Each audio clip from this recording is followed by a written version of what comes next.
Hello everyone, welcome back to Ukrainian Media Podcast Conversation, which those help us understand the picture using helicopter view.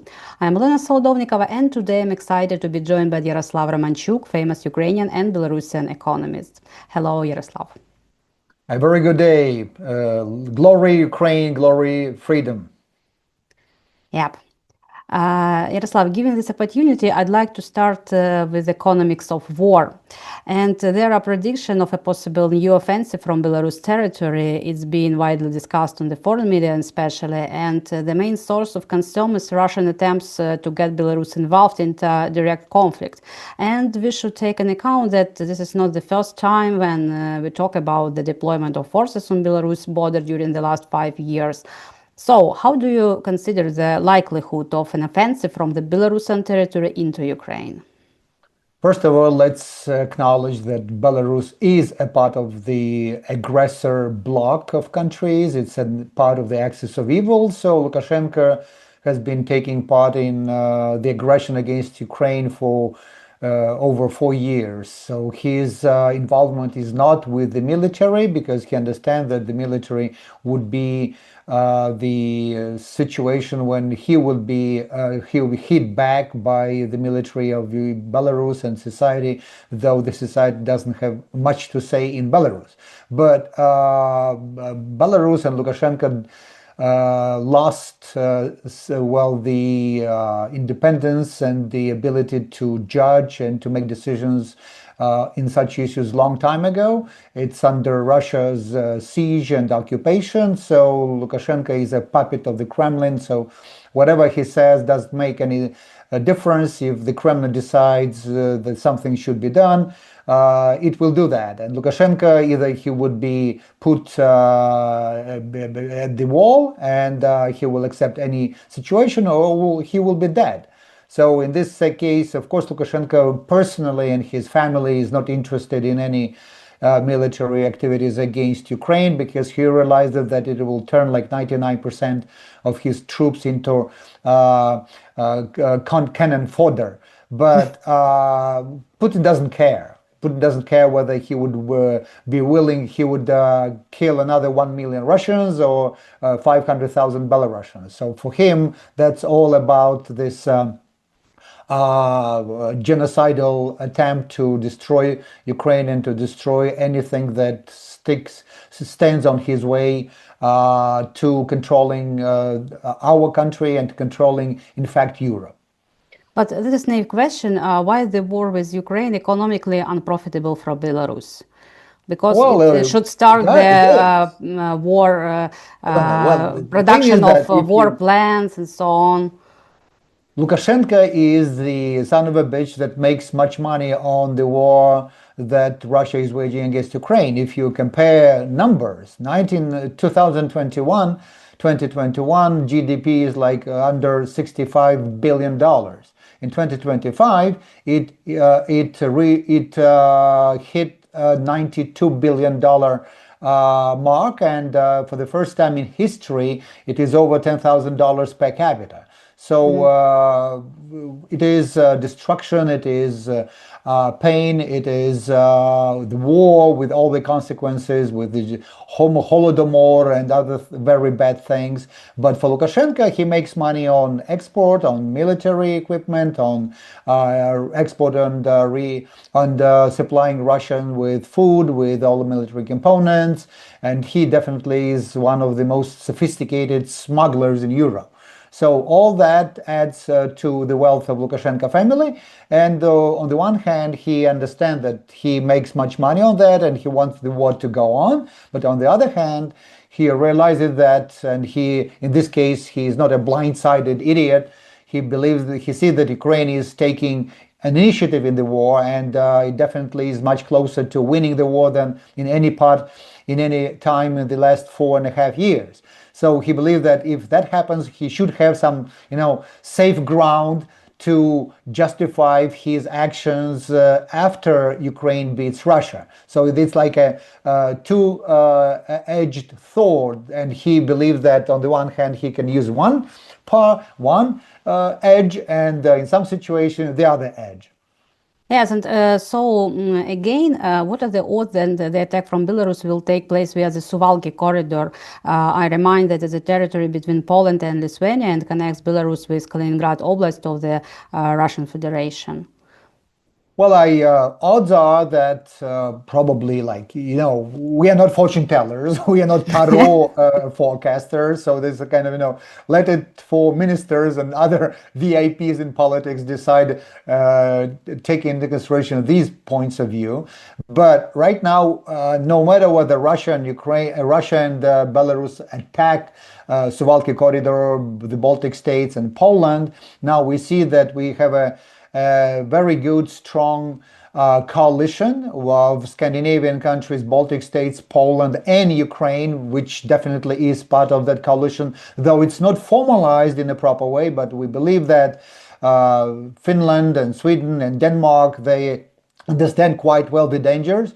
And so no matter what NATO decides, what the United States deliver, they are ready and to resist. And Poland definitely increased GDP, military spending to about 5% of GDP.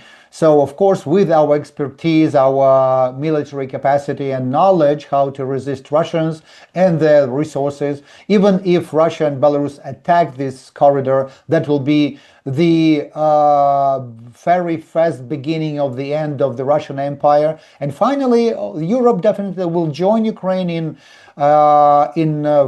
verbalizing the true final victory in this war. Military capitulation of Russia and fragmentation of the evil Russian Empire. Yes, but is it a tough question? But is it possible that in case of the attack of EU, would respond with strike against Belarus because Russian military weapons are located there? Is it Well, like a Lukashenko realizes that he cannot control the Kremlin. But if the military attack happens from Belarus, all Belarus is a valid, legitimate target for Ukrainian military, for European military? Of course, we should, in this case, in the fight against Russia and its ally Belarus, attack military infrastructure, destroy oil refineries, all the infrastructure that facilitates Russia's support of the military. So Lukashenko realized that that will be probably the end of his place in Belarus, because Belarusians still tolerated him in spite of the totalitarian regime, because no sons, no fathers, no men died in the war, and he takes every opportunity to use that as his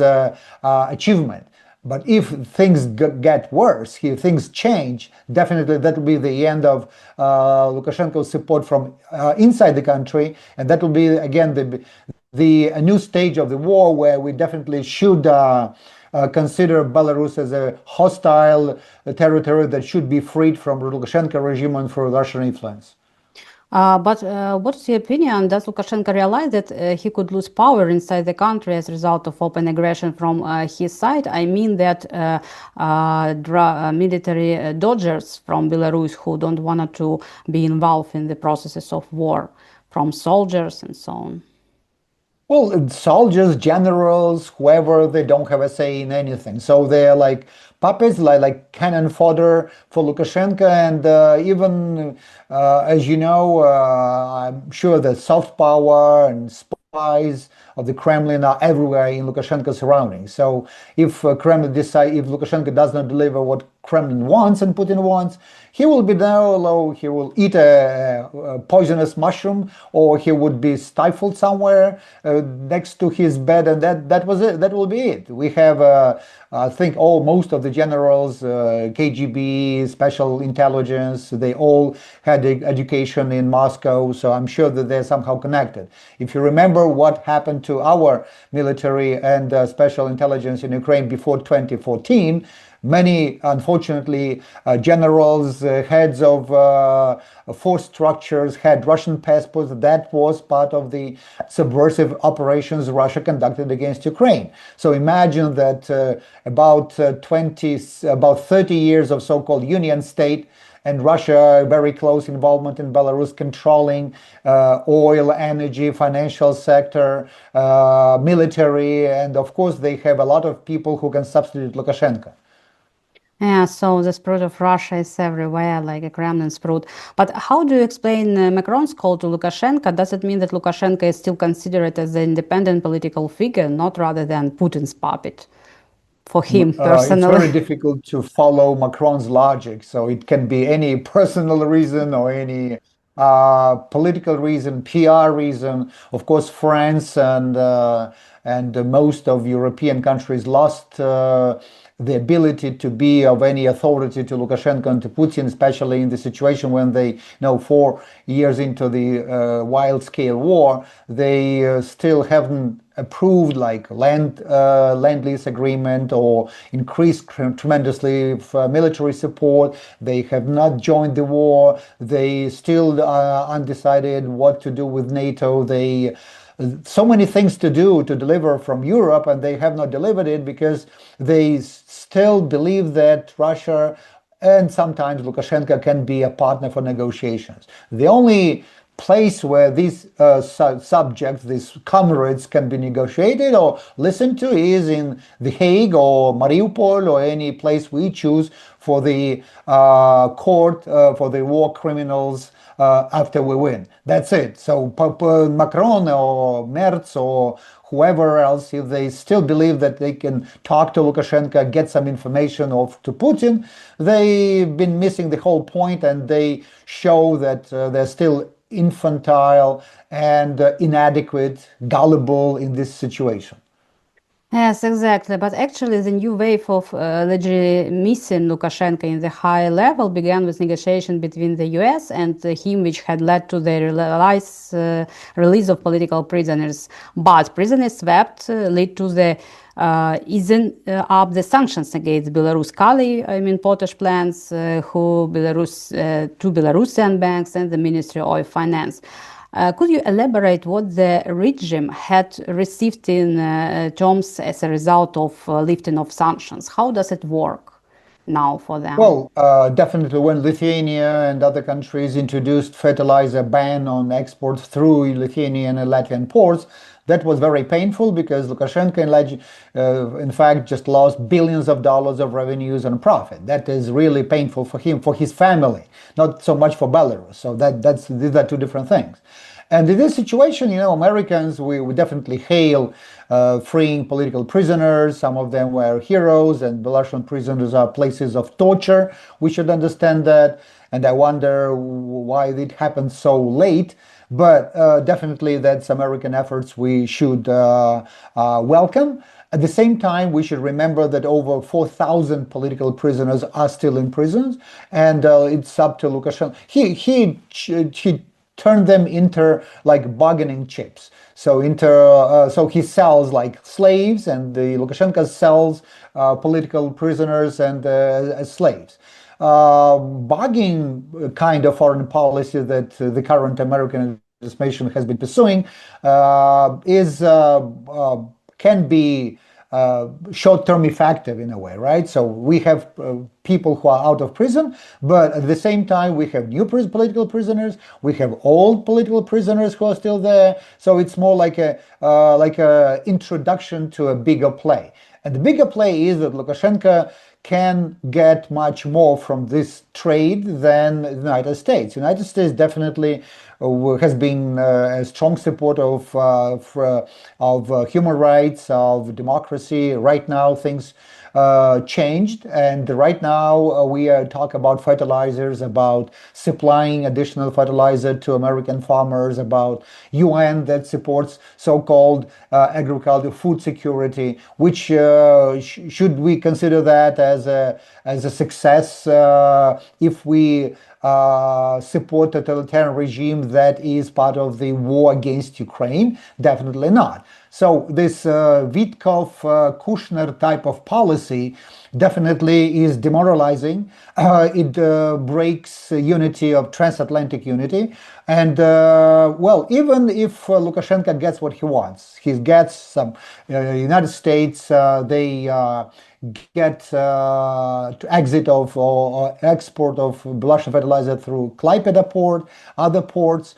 So what would we get, right? Will we get weakening Belarusian-Russian cooperation? No, because that doesn't have Lukashenko used to milk two cows at the same time, and he benefits from the both. At the same time, America, as we know from Venezuela, does not demand the radical improvement and human rights situation, doesn't require any democratic changes. So still Lukashenko will control all the territory of Belarus. He still will get money from the trade of fertilizers. He will get more opportunities financing his operations and helping Russia finance its operations, including buying components from China, other parts of the world. So I don't think that's a fair and long-term, strategically valid deal. So I wouldn't sign it, and I wouldn't recommend the European Union to support it.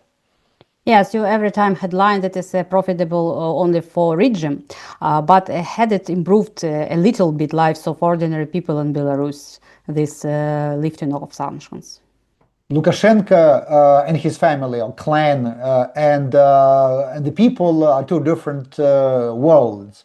And when I say that Belarus benefited from the war, most of the benefits land in the pockets of Lukashenko and his family and his stooges. So I'm talking about 1-2% of the Belarusian population that take control of the additional revenues. And we talk about 97-98% of Belarusians who, yeah, they survive. They are paid wages because Russia supplies cheap energy, because Russia buys goods, and most of, like 70% of dependence on Russia is huge. Essentially, it's the biggest threat is that in this situation, Russia can really say, okay, now as the dependence is so big, money, finance, energy, foreign policy, military policy, so why don't we just switch on to the mode of one state? It's not like Belarus one state and Russia one state. It will be one state, another so-called object of the Russian Federation under Kremlin.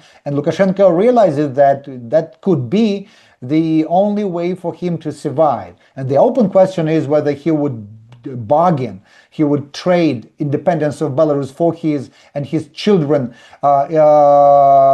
lives and prosperity, because he's got billions of dollars, or he would say, no, I don't want to be that, I don't want to be part of the first and the last president of independent Belarus, even formally though.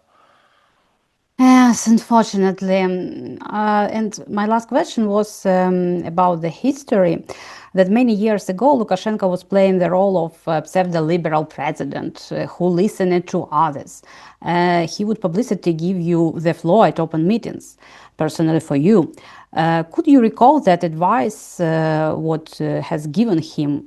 And was it any chance would actually take your advice? Or is it was on the game for liberal president?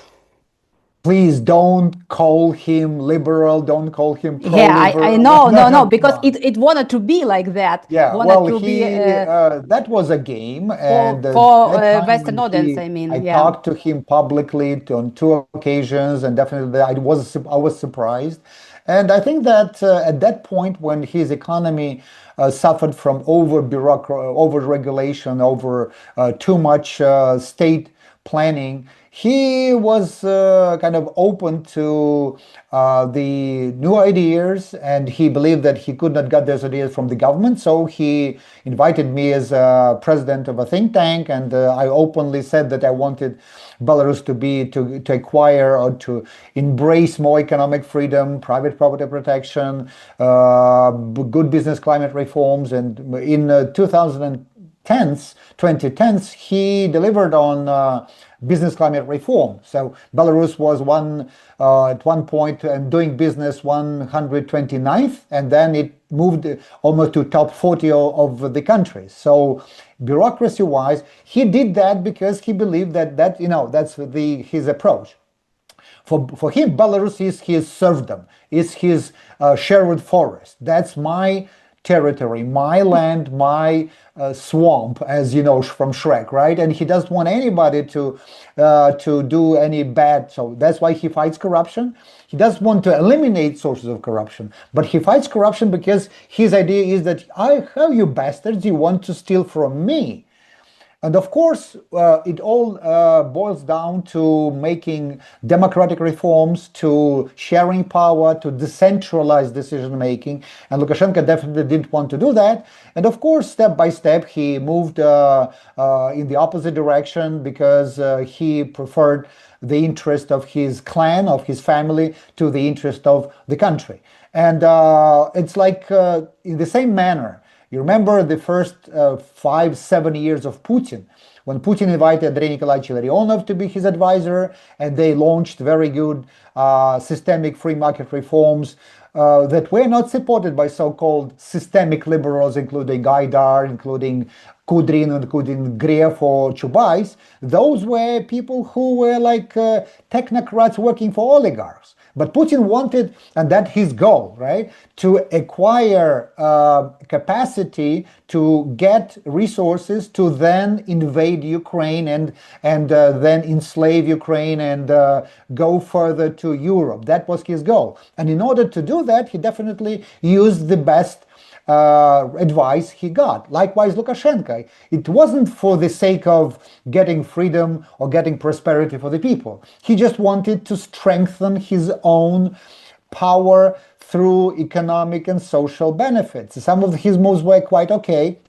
And even, when you talk about comparing macroeconomic policy of Lukashenko and even Ukraine, Lukashenko's fiscal policy, budgetary policy, and that situation, because he understands he cannot rely on anybody else to get loans, is much more disciplined, like Putin's right now. And we should understand that dictators can listen to technocratic professional advice, but that doesn't make them liberals in any way. That makes them ruthless dictators that use the best advice from the world, including China, to get resources to channel them into the army to kill Ukrainians and to enslave Europe.